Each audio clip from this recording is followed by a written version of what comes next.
الله الرحمن الرحيم. الحمد لله رب العالمين، وصلى الله على سيدنا محمد وآله الطيبين الطاهرين. اللهم صل على محمد وآل محمد. يقول الله سبحانه وتعالى: أعوذ بالله من الشيطان الرجيم، بسم الله الرحمن الرحيم. ألم نشرح لك صدرك ووضعنا عنك وزرك الذي أنقض ظهرك ورفعنا لك ذكرك فإن مع العسر يسرا إن مع العسر يسرا فإذا فرغت فانصب وإلى ربك فارغب. Ndugu zangu Waislamu, bado twaendelea kuifasiri aya ya kwanza ya suratul Inshirah, nayo ni ile aya inayonena alam nashrah laka sadrak. Na katika kuifasiri aya hii ilitutukua katika safari ndefu ya kuieleza kwa urefu fikra ya sharhu sadri. Suala tulokoma nalo yana nikiahidi kulijibu yo ni kwamba ikiwa sharhu sadri ni fikra kama ilivyoelezwa, ni kiungo muhimu hususa kwa viongozi ambao kwamba wataka kuleta mabadiliko, na anaotoa kitu kama hiki ni Mwenyezi Mungu Subhanahu wa Ta'ala. Sasa kefu sisi au namna gani tutaweza kuipata fikra kama hili kwa Mwenyezi Mungu Subhanahu wa Ta'ala?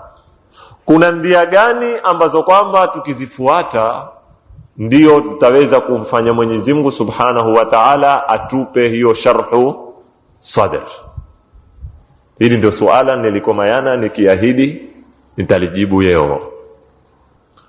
Sasa leo ni kusherehee kwa urefu moya baada ya moya katika hizi funguo mbili, tukianda na ufunguo wa kwanza wa mkuli wao talab na kusudia haraka, talab na kusudia dua. Zote hizi mbili ni talab.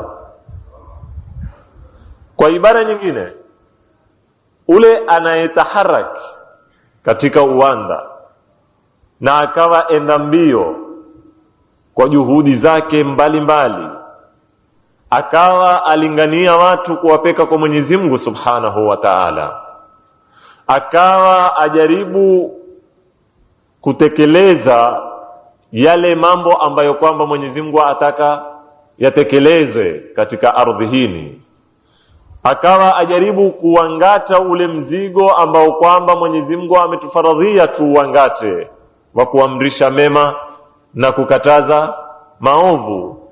Huyu huwa uko katika talab,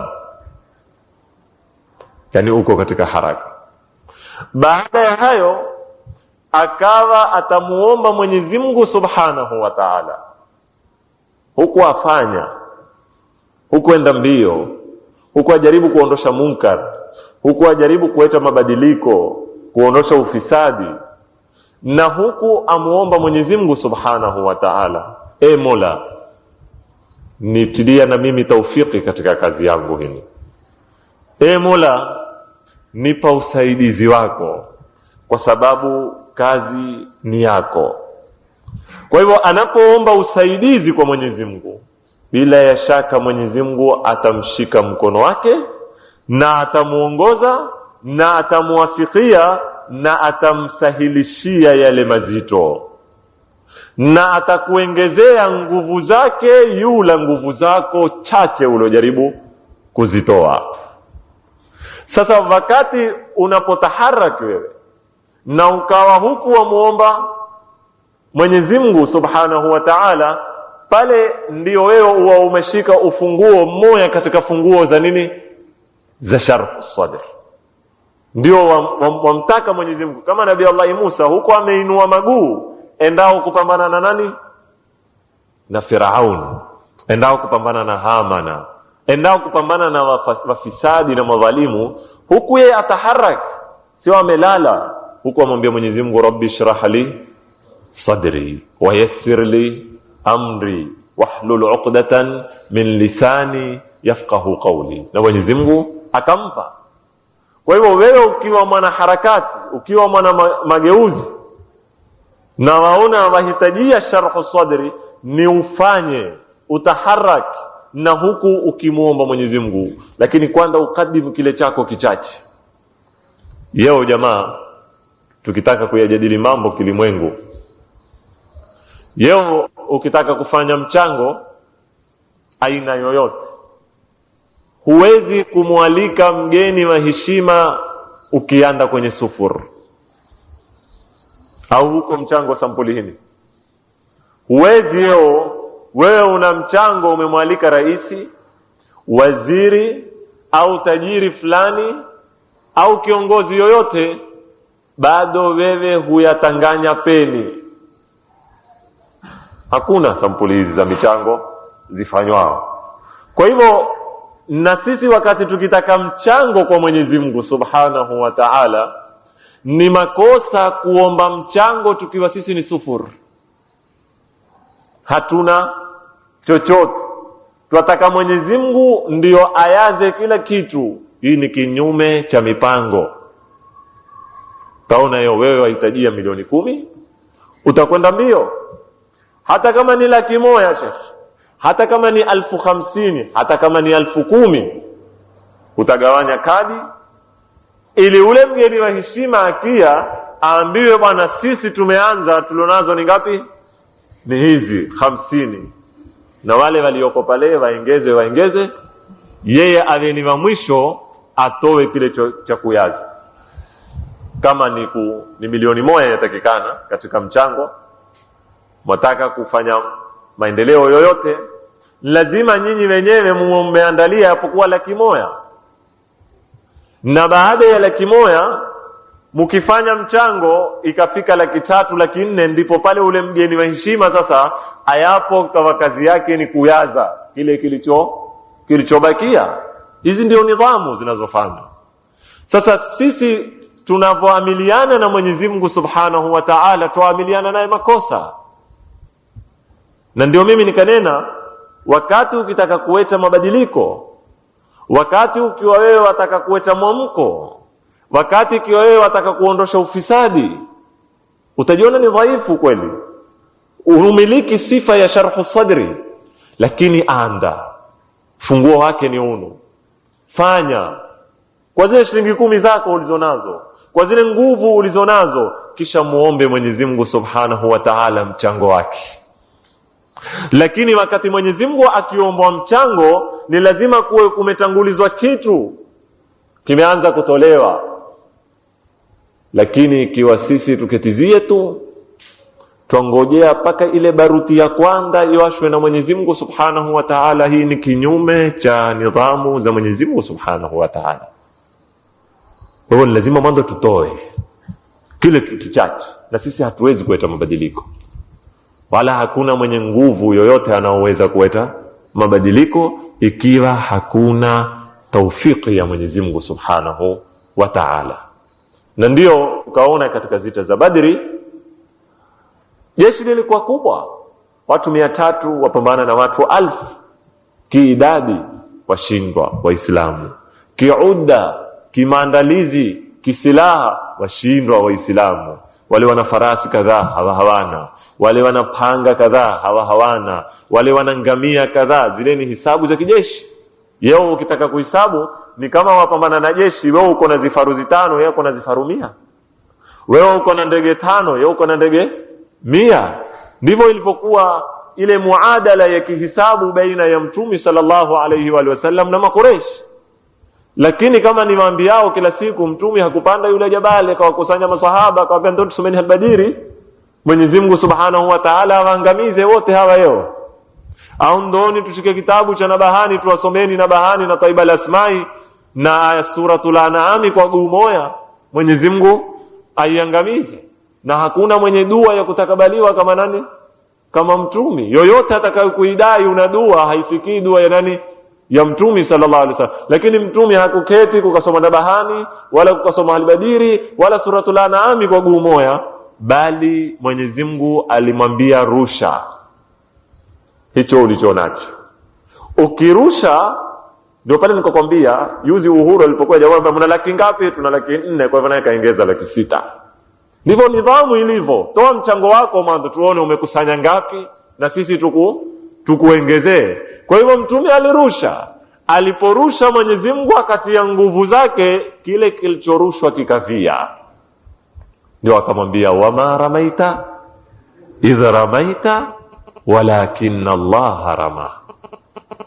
Hukurusha. Angalia aya namna ilivyonadika, yakanusha ikithibitisha. Hukurusha. Mwanzo yamwambia mtume hukurusha wakati uliporusha, lakini Mwenyezi Mungu amerusha. Angalia hizi ibara tatu. Hukurusha, yakanusha kwamba mtume hakurusha. Wakati uliporusha, yani mtume alirusha basi, lakini Allah mtume, yani kuna kuchangia, yani natija iliyopatikana si kazi ya mtume. Lakini si maana kuwa si kazi ya mtume, mtume alifunga mikono, la, ulirusha katiti, ulijaribu na Mwenyezi Mungu akaongeza zake. Sasa ndio nikawaambia mimi ufunguo wa kwanza wa wafanyi kazi katika uwanda wa kutafuta ile sifa niloieleza kwa urefu ya sharhu sadri ya kuweza kuangata mazito ni talab. Na maana ya talab ni haraka na kumuomba Mwenyezi Mungu.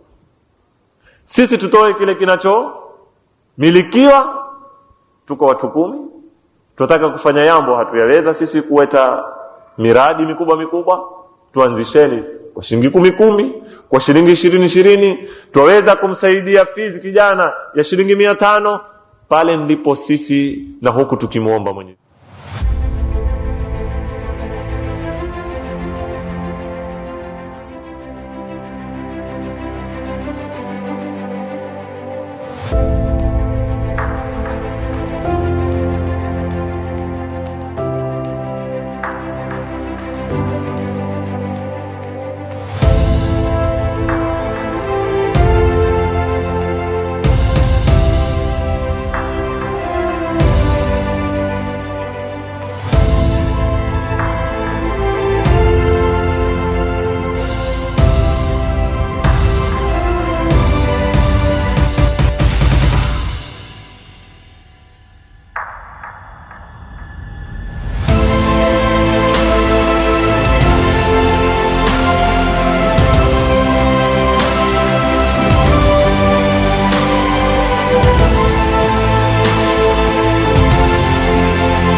Tukimwambia ya Rabbi tuwafikie, tuongezee nguvu zako, tutilie na sisi juhudi zetu ziwe na power, na Mwenyezi Mungu ndio atatupa power na atatupa sifa ya sharhu sadr. Na ndio utaipata Qur'ani yatuambia walladhina jahadu fina lanahdiyannahum subulana wa anna Allaha lama'al muhsinin. Wale walo fight, wale walojaribu, wale ndio sisi tutawaongoza ndia. Kwa hivyo ukilalia mashikio hutaongozwa ndia. Kwa hivyo ni lazima uanze wewe kutaharrak. Mwenyezi Mungu ameanza waman jahada fina au walladhina jahadu fina, wale walioanza wao kwa kile wanachomiliki, kwa zile panga 6, kwa ule farasi moja, walikuwa wakira safari farasi upande wawili na wakichoka wakishuka huyu akipanda huyu. Lakini Mwenyezi Mungu walipokuwa wale wametoa kile kichache, ahdahum subulahu, ndio leo ambia lanahdiyannahum subulana. Na ndio Mwenyezi Mungu akatwambia in tansurullaha yansurkum wa yuthabbitu aqdamakum.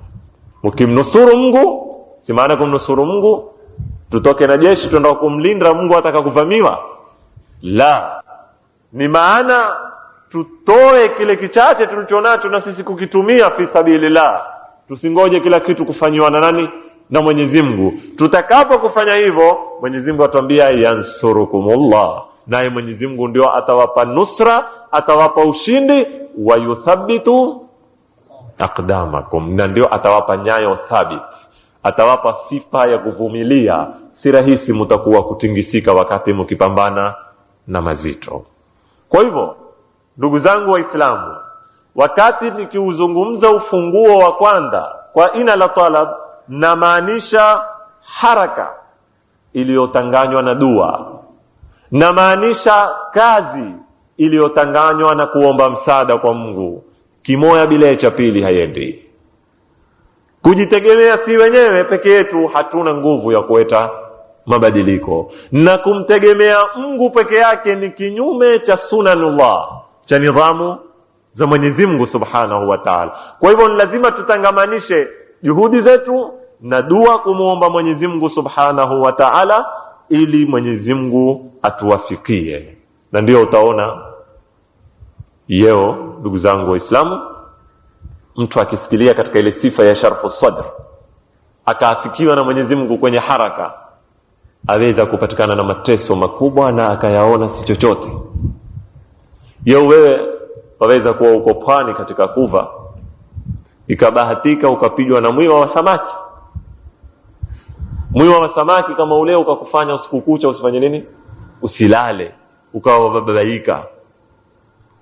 Kitu chaweza kushika gego tu likaanza kukuhairi na ukakesha usiku kucha. Lakini mtu huyu ambao wapekwa mbio na mwiwa wa samaki na gego, aweza kuwa utiziwe majela, huadhibiwa, huteswa, hutomwa kila namna ya kutomwa, na yeye aona si chochote zitu zile mbele ya Mwenyezi Mungu Subhanahu wa Ta'ala. Kwa sababu gani? Amezie kufika katika ile sharhu sadr. Moyo watukua. Ni viongozi wangapi wamezoteswa? Yo ukiwaangalia babake Ammar bin Yasir, mamake Ammar bin Yasir, vile walivyokuwa wakiteswa, zuma za moto wakiambatishwa nacho, mpaka ikasikilia hadi ule mama ukatukuliwa ukondo wa chuma wa moto, akawa atiwa nao kwenye nafsi yake mpaka kutoka kwa pili, na bado anena la ilaha illa Allah Muhammadun Rasulullah. Si kazi toto. Huwezi kufeel wewe ule na kuhisi na kutambua ni stage gani amefika ule mama Sumaya, mpaka Mtume sallallahu alayhi wa sallam akanena awwalu shahidatin fil Islam. Ule ndio alikuwa shahidi wa kwanza katika Uislamu, shahidi mwanamke. Vile alivyoteswa na bado ajali. Ukiwa ukimwangalia Bilal, namna alivyokuwa akapoa tabu, akatukuliwa katika majangwa Sheikh Arabuni, jua linavyowaka, akalalishwa mwili wazi tupu katika uwanda, na huku amewekwa pande la jabali katika kifua chake, halishwi, haneshwi na mbati kwa yu, na si dakika moja wala si dakika 5, na bado ameshika lile ahad ahad ahad, Mwenyezi Mungu peke yake. Wale walikuwa wamesikia kipimo gani? Kiwa wewe mwiwa tu yo ukikutoma mweza usiku kucha watu wa nyumba nzima wasilale, licha kuwa wewe usilale, ukafanya na watu wa nyumba nzima wasilale, ukababaisha mtaa mzima kwa mayowe, lakini kuna watu husikilia kwenye kipimo wakateswa. Sheikh, sisi tuketizie tu yeo, pengine tunataka harakati za Kiislamu, lakini tunataka tuishi na tukiweza kukutana na wale watu waliofanya harakati za Kiislamu walikumbwa na nini katika majela,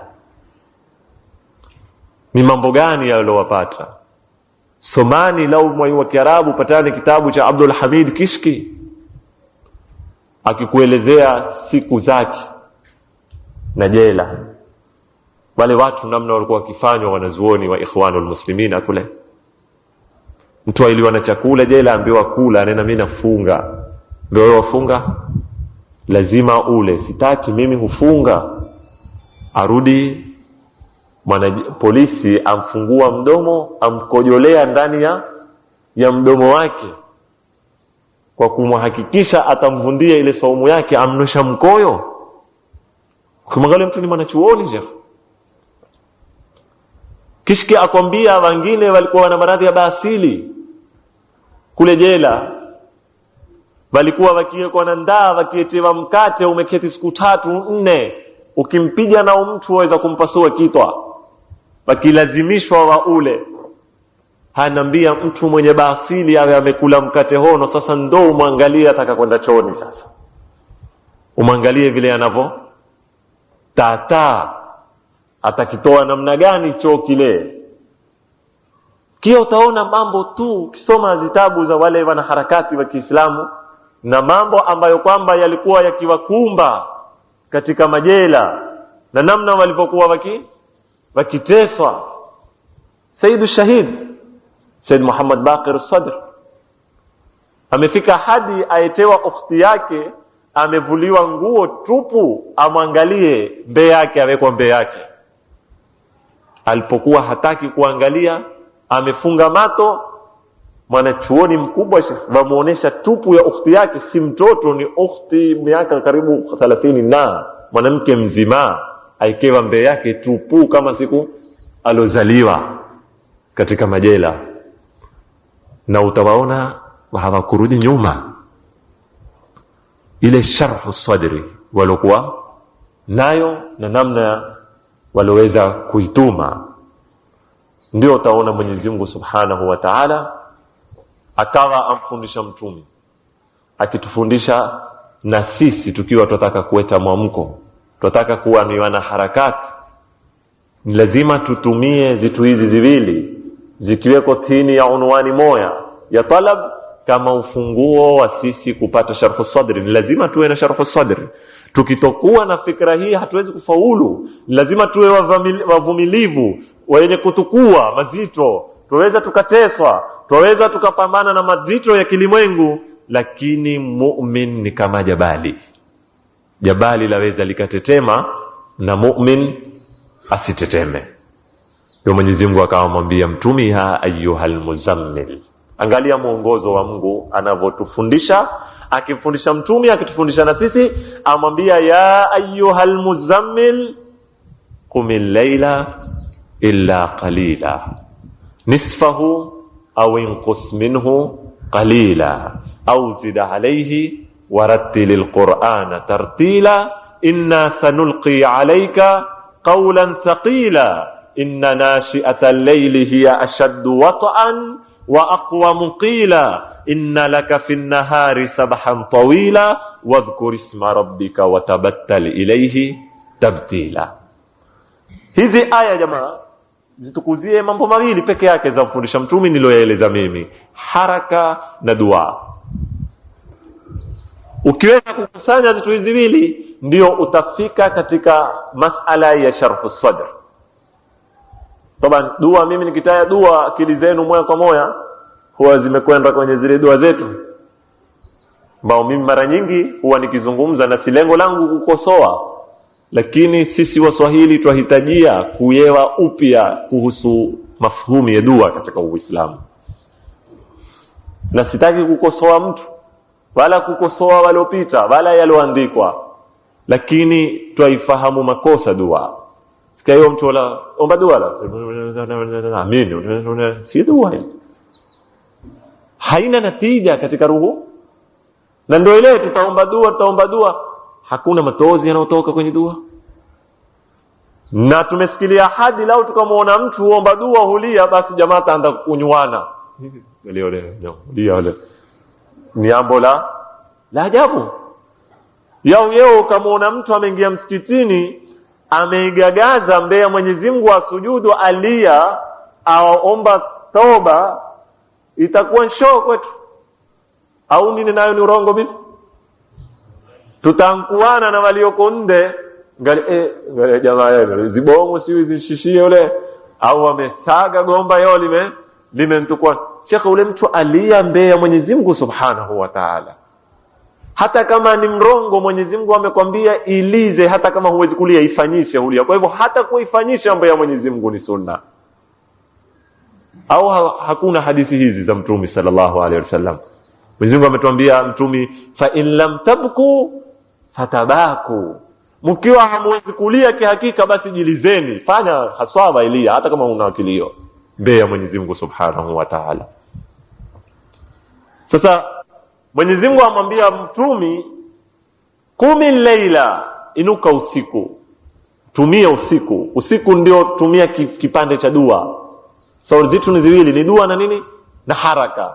Usiku utumie kwa dua, mtana utumie kwa nini, kwa haraka, ndio utapata talab, utapata ufunguo wa sharh as-sadr. Qumi layla illa qalila, ukiweza tumia usiku mwingi isipokuwa mchache ulale. Ukiwa huwezi namna hiyo basi nisfahu, nusu ya usiku, au inqus minhu, au punguza tena, nenda kwenye thuluthi ya usiku, au zidi, au weka thuluthi mbili za usiku pia ukiweza, kulingana na kudra yako. Tenga wakati wewe na Mola wako peke yako uzungumze. Shekhe, ni lazima uwe na kila siku uwe na kipindi cha kuzungumza na Mola wako, cha kuchukua power kwa Mwenyezi Mungu Subhanahu wa Ta'ala. Au zida alayhi warattilil Qur'ana. Kwa nini ufanye hivyo? Inna sanulqi alayka qawlan thaqila. Kazi ni ngumu shekhe. Kazi hii si haitaki kuinua chuma, haitaki kubuilding kama wengine yo, kama umeitanua barabarani umenozifua. La, maswahaba hawakuwa na misana, wala mtume hakuwa na misuli hivyo. La, ni kazi ya kuangata kwa moyo kuliko kuangata kwa mwili, ni mzito kimoyo. Inna sanulqi alayka qawlan thaqila, kazi ngumu sana hii. Sasa ukifanya mambo kama haya, kazi ya usiku itakusaidia, ndio kubuilding kwako. Ukitaka kubuilding, kuangata mazito ya kutangaza dawa na kuweta mwamko, keti na Mungu usiku peke yako. Kwa nini? Mwenyezi Mungu akueleza, inna nashi'atal layli hiya ashaddu wat'an wa aqwamu qila. Subhanallah. Kisimamo cha usiku, ukaswali salatul layl, ukamuomba Mwenyezi Mungu, ukalia, ukasoma Qur'ani, ukaomba Mwenyezi Mungu akupe power, hiki ndio ashaddu wat'an, hukufanya ukite.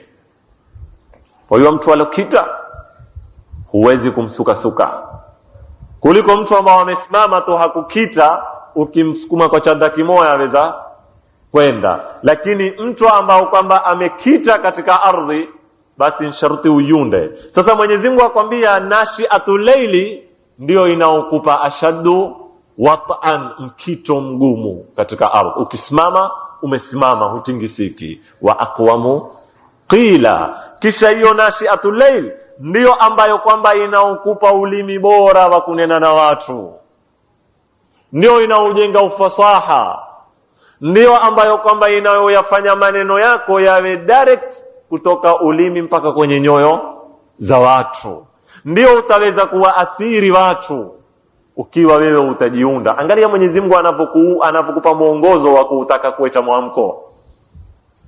Omba Mungu, dua, swali usiku, hizi zitakupa mkito, wewe utakuwa shujaa, wewe utakuwa hutingisiki, wewe utakuwa hutishiki. Kisha unalolinena Mwenyezi Mungu atalitupa kama ule mtanga alivyoutupa, atalitia katika nyoyo za watu.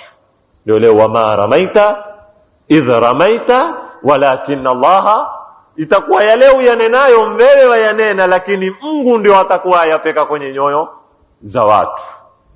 Kisha amrudia hayo ya usiku, hayo yasiweni hayo tu ya kuomba dua jamaa. La, arudi akwambia inna laka fin nahari sabahan tawila. Hando mtana sasa utafanya nini? Mtana ni sabahan. Kwa hiyo maana ya sabaha ni kuoga pwani, si unena. Na angalia Mwenyezi Mungu vile anavyotumia ibara mahala pake. Anayeoga pwani ana zitu ziwili zigumu apambana nazo. Apambana kwanza na gravity ya ardhi, asizame. Apambana na mkokoto wa mai, usimpeke kule utakapoe, ende kule atakapoe. Kwa hivyo ana mapambano sampuli ngapi? Mbili. Kwanza ni lazima apambane asizame, asidudumie chini. Pili ni lazima awe atakwenda kinyume na mkokoto wa mai. na ni ngumu sana. Wewe sasa ukishuka pwani ukitaka kuoga, ikiwa maji ufuma au huya, wataka kwenda kinyume, watumia power. Kwa hivyo Mwenyezi Mungu amwambia mtumi, fanya hivi usiku, kwa sababu wewe mtana unakwenda kuogelea katika jamii ya Maka. Kwenda kuogelea kwa sababu jamaa wataka kukuangusha, na wapambana na mfumo ambao ni kinyume wako. Watu wenda huku, wewe watakuwarudisha wende huku. Kwa hivyo wataka ufight kiasi kikubwa sasa hapo. Kwa hivyo mtana shuka uwandani, na uwandani ukishuka kazi ni hiyo, ni usizame, na kila siku jamaa wataka kukududumiza, na uende kinyume na mkokoto. Na kwenda na kinyume na mkokoto wa mai ni ngumu sana, kwa sababu watu wote wameamka, wameundwa hivi, siasa zetu zimeundwa zende hivi, uchumi wetu wende hivi. Sasa wewe wataka kuambia watu tusende hivi, turudini huku, hapo huwa kuna kazi kubwa.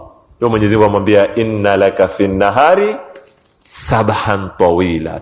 Si masala ya kuitosa dakika 5, una sabahan tawila, marefu sana masafa. Sasa wafanyie ni ujiunde hivyo. Kwa hivyo haraka, mtana haraka, usiku waomba, ndio wewe utafika katika ufunguo. Ukikusanywa na talab, uwe umepata sharhu sadr. Sasa vitu kama hizi, ndugu zangu Waislamu, tukiweza kuzipata, ndiyo tutaweza sisi kuwa wanaharakati thabiti, ambao tutaweza kuogelea kinyume cha mkokoto, mawimbi makali kududumia, lakini tupambane, tusichoke, tuwe na moyo wa kuangata, tuwe na moyo wa kuiona pwani iko karibu. Kama wewe waoga leo, umekwenda mtoni, utaona kila ukiinua kitwa bado huyapata ngome na taabani, pumzi wapi? Pumzi matavuni. Lakini utawata uzame? La, usiwate. Mawimbi makali, jaribu, pigana, na usivundike moyo, na usingoje kuokolewa. Ukiwa ni mtu wa kungoja kuokolewa, hutookoka. Ni lazima tuamini kwamba sisi ni lazima tujiokoe sisi wenyewe. Hakuna mtu atatoka nde ndio atakuya kutuokoa sisi. Sisi, mimi na wewe, lazima tuamshane, kwa sababu mimi naweza kuwa nimelala na wewe waweza kuwa umelala. Mimi nikaamka katika kipindi fulani, wewe ukawa ulele, au wewe ukaamka mimi nikawa nilele, tukawa tusaidiana. Ni lazima tuamshane, na mwamko ni lazima utepuze kutoka ndani yetu sisi, na ni lazima tupate viongozi kutoka ndani yetu sisi. Ikiwa tutangoja kutoka nde wae watu wamshe sisi, na viongozi wae kutoka nde, hatutoamka sisi, na ni kinyume cha mipango ya Mwenyezi Mungu Subhanahu wa Ta'ala. We angalia, hakuna mtumi ametumilizwa nde lile kabila alotumilizwa. Hakukutolewa mbani Israeli akapekwa kwa Waarabu, na hakukutolewa Mwarabu akapekwa kwa nani? Kwa Bani Israila. Bali kila mtumi alizaliwa na ile jamii na ile ilofisidika. Maka zilikuwa zimedudumia, masanamu 360 wafanya nini? Waabudiwa, dhaifu, hana nafasi. Na mtumi akazaliwa pale pale, na akayewa na jamii ile ile, na wazee wale wale, na akaukomboa umma ule ule. Sabbihu lillahi ma fi samawati wa ma fi al-ard, paka Mwenyezi Mungu akatwambia huwa alladhi ba'atha fil ummiyina rasulan minhum. Na katika aya nyingine ametwambia min anfusihim. Mwenyezi Mungu ametoa mtumi kutoka nafsi zao, katika wao. Sio ametolewa Madina akaitwa Maka kuongoza watu, sio alitolewa Jerusalem akaitwa Maka kuongoza watu, la, minhum, min anfusihim. Kwa hivyo ni lazima sisi tuzae kiongozi, Ni lazima sisi tuzae mbunge anayetufaa. Ni lazima sisi tumuye wenyewe mbunge. Ni lazima sisi tumzae konsela na tumuye wenyewe. Ni lazima sisi tuwazae wale ambao watashika mamlaka ya hunumui, wale wataunda mabaraza ya hunumui, wale ambao kwamba ndio watakuwa sauti zetu katika hunumui. Ni lazima tuwazae na ni lazima tuwaye, na ni sisi hapa. Ikiwa hakutotoka katika sisi, basi na mwingine hatotoka. Na ndio mimi nikanena hatutopata mbunge wala hatutojaliwa ikiwa tutangoja mpaka mzinga ulie ndio tuanze kuulizana ni nani afao sasa. Kwa sababu ni watu hatukuwa yea. Kama nilivyowaambia yuzi, ni lazima tuinukie. Sisi tuko vijana, tumeunda zama. Katika zile zama twasomana. Tumekupa utrejara wewe, tukakuamini kwa 10,000, tukakuangalia kwa muda wa mwaka mmoja. 10,000 zile umekuwa na uaminifu gani wewe? Tukakuona umezihifadhi ukujepa, tukakutia kwenye mamlaka makubwa, tukakupa uaminifu wa 50,000 wa 100,000 wa 1,000,000, tukakukinai, tukakushiba. Kesho tukwambia wewe nenda ukasimame, sisi wewe ndio mbunge wetu. Kesho sisi tutakupa chombo tuongoze. Na pia nikubahatisha kiasi fulani, huwezi ukaturuka, waweza ukaturuka, kwa sababu Mwenyezi Mungu ndo ayuao. Na kama nilivyowaambia Alimamu Sadiq aliwaambia watu, msijikue mpaka mtakapokutiwa kwenye ulimwengu. Mkitiwa ulimwengu, hapo ndo ipime imani yako. Siku umewekewa 2,000,000 mbele yako, siku hiyo ndo iangalia imani yako. Sio yeo una dhururu peni mfukoni uketizie zuhudi leo senti mchangu miuncha yao huya mchangu. Kuna siku umewekewa hizi milioni kadhaa, hapo ndo iangalie nafsi yako, uncha Mungu ama humchi.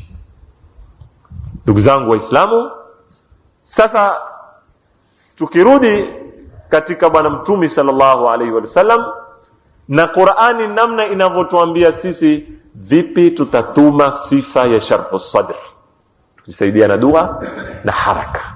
Tujaribuni haraka na tusiwe ni watu wa kupanic.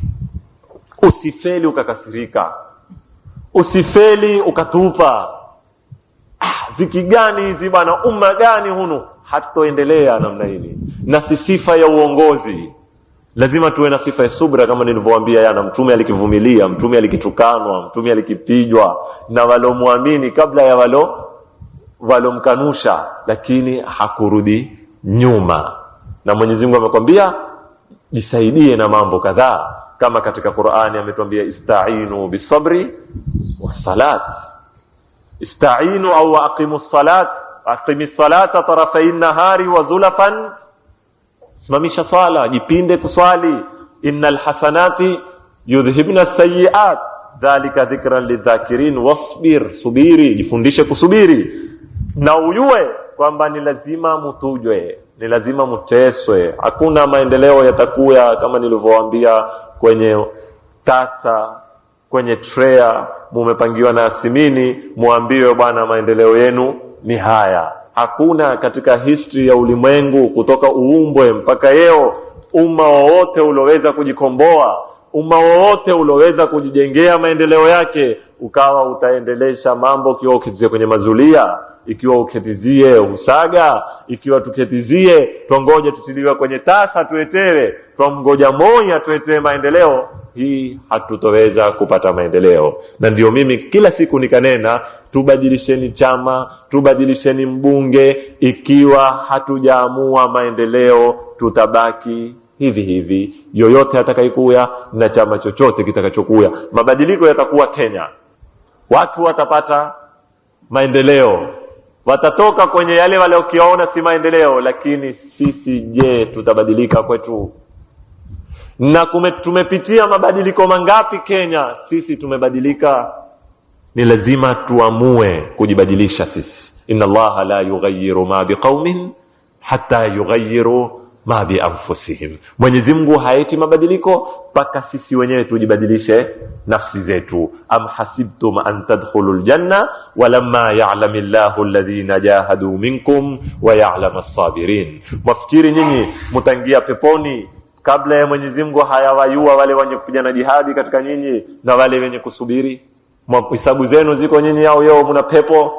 Mketizie fwa, tuketizie tu piga story tu. Pepo tumewekewa sisi? La, pepo wamewekewa watu wenye haraka, pepo wamewekewa watu wenye kupigana jihadi, pepo wamewekewa watu wasiolala kwa kufikiri maendeleo na mabadiliko, watu wenye subra, sio watu wa kulalia mashikio. Hao hawakupangiwa pepo.